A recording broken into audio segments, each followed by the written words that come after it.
Association of medical women of India Ujjain chapter का उद्घाटन अतिथियों द्वारा सरस्वती के चित्र पर माल्यार्पण और दीप प्रज्वलन कर किया गया। Association of medical women of India के उज्जैन चैप्टर का आज शुभारंभ अवंती हॉस्पिटल नानाखेड़ा में कार्यक्रम संयोजक डॉक्टर कल्पना महाडिक, पद्मश्री डॉक्टर लीला जोशी और इस संस्था के राष्ट्रीय अध्यक्ष डॉक्टर मंदाकिनी मेघ ने किया। इस अवसर पर 100 से अधिक महिला डॉक्टरों ने भाग लिया है।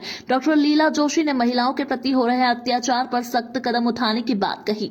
मैं कहूँगी ये उज्जैन वालों का इनके थ्रू बहुत it is a fortunate, Ujjain आज की तारीख में बहुत फॉर्चुनेट है कि जो ये association medical women of India की ब्रांच खुल रही है। सबसे पहले ये हमें देखना है कि इसकी शुरुआत कैसे हुई। हम अपना knowledge, drugs, devices, technique use करते हैं फॉर केयरिंग, हीलिंग। एक है healing with love, healing with love attitude, वो महिलाओं में होता है। It is God given gift. और मुझे लगता है कि इसका ये जरूर बेस रहा होगा कि इसके कारण ये एसोसिएशन बना, so that we can improve the quality of health. वो शक्ति हम में ही है ना। एक techniques, knowledge is at one place, लेकिन जो caring with love, the touch, the love touch जो है वो makes a lot of difference in caring, इन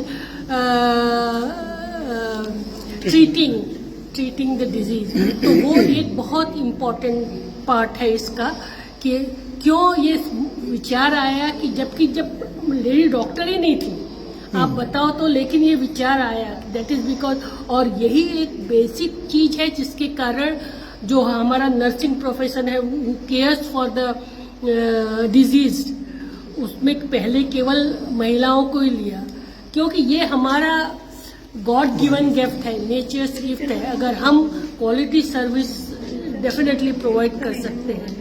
अब जब इस तरह का एसोसिएशन बना है तो I would request my this thing national president also कि हमको, जैसा मैडम ने भी बताया, कि प्रायोरिटी हमको वुमेन प्रॉब्लम्स के ऊपर देनी है, क्योंकि बाकी तो सब इन जनरल तो रिसर्चेस होते हैं, नई नई ड्रग्स होते हैं फॉर ऑल, लेकिन there are many special specific problems for women, पर उसको बहुत ज्यादा तवज्जो अभी तक नहीं मिला है। Association of medical women of India की 28वीं राष्ट्रीय अध्यक्ष डॉक्टर मंदाकिनी मेघ ने 125 साल पुरानी इस संस्था के बारे में जानकारी दी और संस्था की उपलब्धियों के बारे में बताया। तो ये बहुत ही इंटरेस्टिंग है और बहुत लेगेसी वाला और बहुत हिस्टोरिकल ऑर्गेनाइजेशन है, जो वर्ल्ड का सबसे पुराना विमेन ऑर्गेनाइजेशन, प्रोफेशनल। ये बहुत कम लोगों को मालूम है। इसका नाम है association medical women of India, medical women of India. और ये 117 साल पहले 1907 में कामा हॉस्पिटल में एस्टेब्लिश किया गया था, मतलब इसकी संस्थापना हुई थी। ये संस्थापना होने के पीछे बहुत बड़ा कारण था, क्योंकि उस जमाने में हम लोग इतने, आपको विमेन डॉक्टर दिख रहे, उस जमाने में कोई विमेन डॉक्टर दिखता नहीं था। जे हॉस्पिटल, ग्रैंड मेडिकल कॉलेज ले लो या किसी भी मेडिकल कॉलेज में ले लीजिए, वहाँ विमेन डॉक्टर को एडमिशन ही नहीं दिया जाता था। मतलब इंडिया में मेडिकल विमेन को एमबीबीएस बनने अलाउड नहीं था, एमडी का तो सवाल ही नहीं आता। उस समय बहुत सारे विमेन डॉक्टर्स जो इतने ज्यादा अच्छे इंटेलिजेंट थे, उन लोगों ने इकट्ठे आए और उन्होंने कहा कि ऐसे कैसे हो सके, महिलाओं को डॉक्टर नहीं बनने दिया। और डॉक्टर बनना या एजुकेशन में जाना एक सोशल टेब्यू भी था घर में, इट वाज नॉट डिजायरेबल। फिर सोशल कस्टम्स थे, फिर कास्ट था और बहुत सारी बातें थी।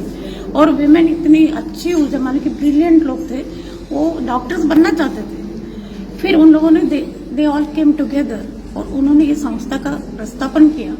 और फिर ये स्थापना के बाद फिर मेडिकल कॉलेज में एडमिशन शुरू हुई। आज हम जितनी भी महिलाएं डॉक्टर आपको दिख रही है, उन लोगों ने जो इतना पुराने जमाने में जो एस्टेब्लिश किया, उन लोगों को इसका श्रेय जाता है कि आज विमेन डॉक्टर 60% के ऊपर मेडिकल एजुकेशन, 60%। हाँ, हम लोगों मेडिकल कॉलेज में 60% विमेन आज। किनके वजह से? बिकॉज उन लोगों ने उस समय में इतना, उन्होंने अपनी पर्सनल लाइफ डिवोट की, अगेंस्ट समाज के अगेंस्ट ये मतलब वो किया। उसके बाद उन्होंने हर लेवल पे उन्होंने अपना स्ट्रगल संघर्ष और वो सब करके वो किया। जैसे आनंदीबाई जोशी जो थी, आपने तो सबने आनंदीबाई जोशी, उन्होंने सी को क्रॉस करना अलाउड नहीं था, सी क्रॉस करके अपने इंग्लैंड जाके फिर उन्होंने एमडी डिग्री ली। रमाबाई राउत करके थी जिन्होंने चाइल्ड मैरिज की विरोध करके एमडी ली। तो ऐसी बहुत सारी महान डॉक्टर्स थी। बाद में अभी उस ऑर्गेनाइजेशन में 28 नेशनल प्रेसिडेंट हुए हैं। मैं 28वीं नेशनल प्रेसिडेंट हूँ। डॉक्टर मंदाकिनी मेघ। मेरा नाम डॉक्टर मंदाकिनी मेघ है। National association of medical women of India की अभी मैं 28th प्रेसिडेंट हूँ। सह संयोजक डॉक्टर ऋचा शर्मा और doctor Kalpana Mahadik association of medical women of India की संयोजक ने बताया कि सेमिनार सफलतापूर्वक संपन्न हुआ और इसमें 100 से अधिक डॉक्टर्स ने अपनी उपस्थिति दर्ज करवाई। अब यह संस्था उज्जैन में भी महिलाओं के लिए काम करेगी। हम लोग डॉक्टरों के लिए काम नहीं करेंगे जी, हम समाज के लिए काम करेंगे। हम डोर टू डोर जाएंगे। वैसे भी हमारे आरडी गार्डी मेडिकल कॉलेज से बहुत से कैंप्स होते रहते हैं। हमारी रोज गाड़ी जाती है महिदपुर, तराना, आगर, इस एरिया में। वहाँ हम जाके ब्लड टेस्ट करेंगे और महिलाओं को इंस्टीट्यूशनल डिलीवरी यानी कि उनकी डिलीवरी हॉस्पिटल में हो, इसके लिए प्रेरित करेंगे। हमारा सबसे आखिरी गोल है कि हम मैटरनल मॉर्टेलिटी यानी प्रसव से संबंधित कारणों से जिनकी मृत्यु होती है उसका कॉज हम ढूंढ के और उसको नहीं होने देंगे।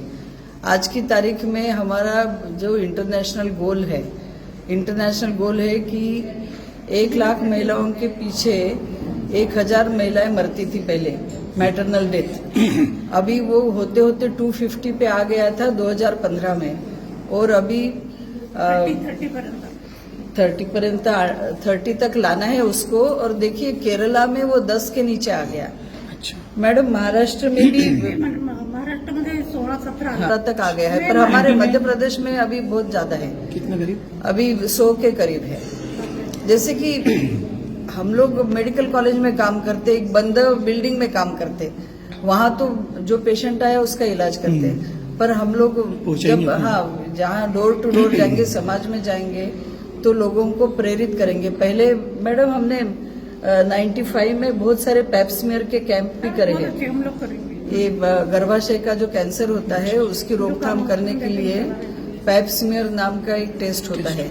तो हमने कम से कम उस टाइम पे 1500 महिलाओं के पैप्समियर जमा करके, मतलब गांव-गांव जाके उसको एनालाइज करके देखा था कि इसमें से कितने कोई मतलब किनको कैंसर हो सकता है।